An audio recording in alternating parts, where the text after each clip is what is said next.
Hello and welcome to Todd versus Brad. There we go. I got it. I figured it out. All right, guys. Today we're going to be playing a little bit of standard, but we don't have new set yet because we only have, I guess we have like 40 cards or so. But we should be getting into the spoilers for Fate Reforged next week.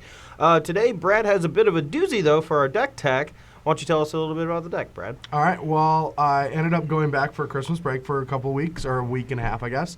And when I got back, I just decided I wanted to try getting back into Standard.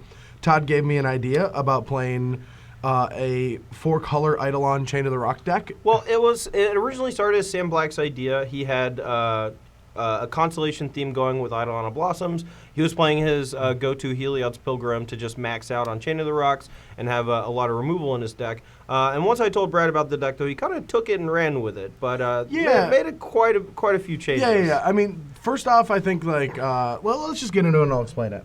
So, from Sam's deck, he played a ton of, what's the 1/2 called? Heliod's Pilgrim? Heliod's Pilgrim. And yes. I don't like my removal costing 4 mana. Like, the whole opinion about why you play Chain of the Rocks and cards like Murder's Cut are because they only cost 1. You get to play something big and a 1-mana removal spell. Yep. And the more I kept working on a shell of Chain of the Rock Eidolon, the more I couldn't figure out what I wanted my late game to be. Now, you can just go down the path of playing Wingmate Rock, but then you have to sacrifice so much with your mana base. Like, you have to be a Chain to the Rock mana base, but also run Windswept Heaths because you need to have so many untapped white sources for your Wingmate Rocks. Mm-hmm. And I didn't like that. So the late game that I chose was just the one that we've been seeing forever, which is just some Whips and some Hornet Queens. And now you don't have to go full-blown, I have to be a Reanimator deck, because Whip does have 2 sides to it. It gives you life gain. Yep. It gives you card advantage when you're getting back guys, and this deck has 9 removal spells. Yeah, I will say that I've played against a lot of Whip strategies, not really a ton with them. And the lifelink on Whip of Erebos is almost as relevant as reanimating a guy, for sure. if not more relevant in most situations.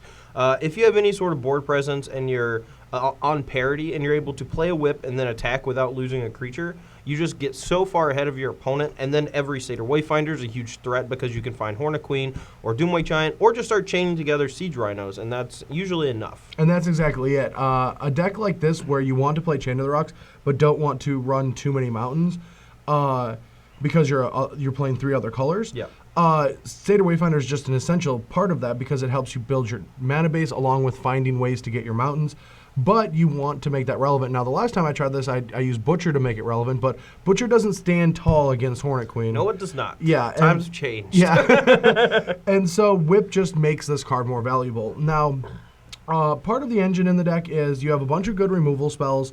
We have 1 Ajani the Maid. Now, this could go to 2 because Ajani's pretty good in a deck with a lot of guys that can become big. Oh, yeah. As well as digging up your Chain of the Rocks. Yeah, I mean, if you look at the deck, the only cards he doesn't get are Whip of Erebos and the non-Chain of the Rocks removal spells. So you're only missing on 2, 4, 5, 6, 7 of your total spells in your whole deck. Yeah, you have 29 cards you can hit. Yeah, that's fantastic. You're almost always going to hit. Mm-hmm. You know? And the other thing, the one thing I like to point out about the deck is that we are running 4 Chain to the Rocks and a mountain. Well, yeah, but that's the beauty of the mana base that Khans of Tarkir gave us. The new fetch, or the reprints of the fetch lands in Woodfill's Bloodstained Mire, and even Evolving Wilds out of the core set allow you to cheat on how many mountains you play. Every time I've built a Chain of the Rocks deck, I've always tried to figure out how many fetch lands I can play of other colors and still be able to play Chain of the Rocks, and just the fewest mountains possible. And I've played anywhere from like 2 mountains to 3 mountains. I've never played 1 mountain, but I think that this is a great shell to try to play 1 since we do have access to both colors of the fetch lands and the Evolving Wilds. Exactly, yeah. And then last but not least, the sweet thing about this deck is I remembered playing the 4-color mid-range deck where I would just go Rhino into Chain of the Rocks, but we get to do this with Eidolon of Blossoms, and this triggers off Eidolon of Blossoms. So when they tap out for like a Siege Rhino or Doomwake Giant or something, we can just untap with 5 untapped mana, play an Eidolon, draw a card, Chain of the Rocks, their threat, draw another card, say go. We haven't exhausted any of our resources, and our opponent now must present another threat or kill our Eidolon, which gave us value. So the things that the deck needs work on are how many of these, what actual removal suite you want to play, if you need all 4 of these, and that's about it. I've been very happy with Doomwake being part of the engine because you need to kill opposing Hornet Queen tokens. along with Elspeth's. Like, this deck, it has a really tough time with Planeswalkers, but right now there is not a lot of Planeswalkers out there. Yeah. So I'm not too concerned. And we can grind them out with Hornet Queens game 1 and then maybe build a better sideboard for those, but we do have Glare for Elspeth, and the other Planeswalkers you can just attack, so. Yep. I will say that I love a Johnny in this deck for like 10 different reasons, but one great thing about a Johnny in a deck with Satyr Wayfinder is that there are a lot of games where you can just play a Johnny, turn Satyr Wayfinder into a 4/4, and then they have to deal with both the 4/4 creature and the Johnny, and if they choose incorrectly on which one to deal with, a lot of times you're going to be able to put too much pressure on them with all of your cheap removal spells, or you just follow it up with like a Siege Rhino on the next turn, and then they have to deal with 2 4-power guys before they end up getting clocked to death. But yeah, for sure. All right, well, let's take a look at the sideboard real quick, and then we will go see if this can beat the heroics of Todd Anderson. I like it. All right, so as we see in the sideboard, there's a lot of cards that have been familiar in not only my 4-color mid-range deck, but in all the other Reanimator decks. A couple Janissaurs to help out against Rabblemaster token strategies, mono red, things of that nature. Thoughtseizes for when I'm on the draw. Now, I should probably just write an entire article about how playing Thoughtseize on the play is wrong 50 to 60% of the time people do it. Yeah. But this is a card you want against Heroic, Control, and Jeskai tokens all the time, and then only on the draw against Courser decks. Only on the draw. Because on the play, you get the ability to be more proactive than your opponent. You want it on the draw because they get the ability to be more proactive than you. Yeah. And so I want ways to catch up. Glare is for Heroic, any Ascendancy deck that I want to be able to kill not only their Elspeths in the late game, but their stuff. Along with, this is our anti-Elspeth hoser because Elspeth is probably the best card against us. Yeah, I do want to say, too, that I think the power level of Glare has actually just constantly increased since this format started. And now even with Abzan Aggro getting a big leg up after the past couple of weeks, I think that Glare being able to kill Anafenza, Siege Rhino, Fleece Mane Lion, even like the top half of Wingmate Rock and most Planeswalkers, I think that it's just phenomenal. And I'm looking forward to trying out 4 in most of the sideboards I play just because of how good it is.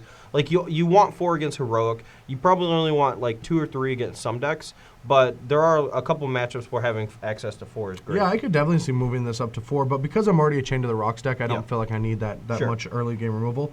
A second Tajani and 2 Xenagos along with the 1 Elspeth is when our opponents are trying to back to nature us or when we're up against control decks and we want more threats.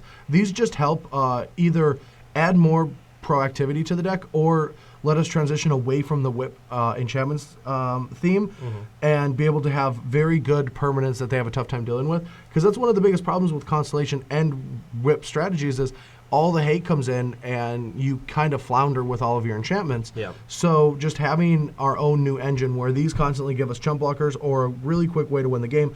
Because the deck is filled with so much removal, Xenagos, Courser, Eidolon Blossoms, and Siege Rhino love removal. Yep. They love when you get to kill everything and make the games go longer.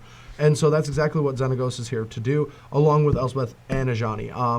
All of our threats, all of them, love removal. And that's why the deck is playing more removal than most. That's why it has more sideboarded removal, along with even 2 races and a Reclamation. Now, the reason that I'm playing a race over Reclamation Sage in high numbers is because I want more ways to deal with Freaka, and since we have so much velocity, I want more answers to it. Like all the black-green decks are now playing 2 Freaka main deck, and it's just a powerhouse in any sort of matchup like this, any kind of Constellation-type mirror. And a race, I think, also has a lot of merit for playing against Jeskai Ascendancy, because a lot of times they're going to sandbag their Jeskai Ascendancy because they're going to play around Reclamation Sage, and they're just going to try to play like 2 or 3 spells in one turn. And if they're the combo version, they can usually combo kill you with a Reclamation Sage stuck in your hand. Or if they're just like the token version, you can usually just kill it in response to the first spell, and then you don't get run over by the tokens. Yeah, and it also is just a 1-mana removal spell against whip decks where you can just kill a Courser for 1 mana, which is great. I love 1-mana removal. I love 1-mana removal in green decks. But yeah, so that's the deck. We're going to see if we can kill Todd's heroic deck. And if not, it'll be a fast video.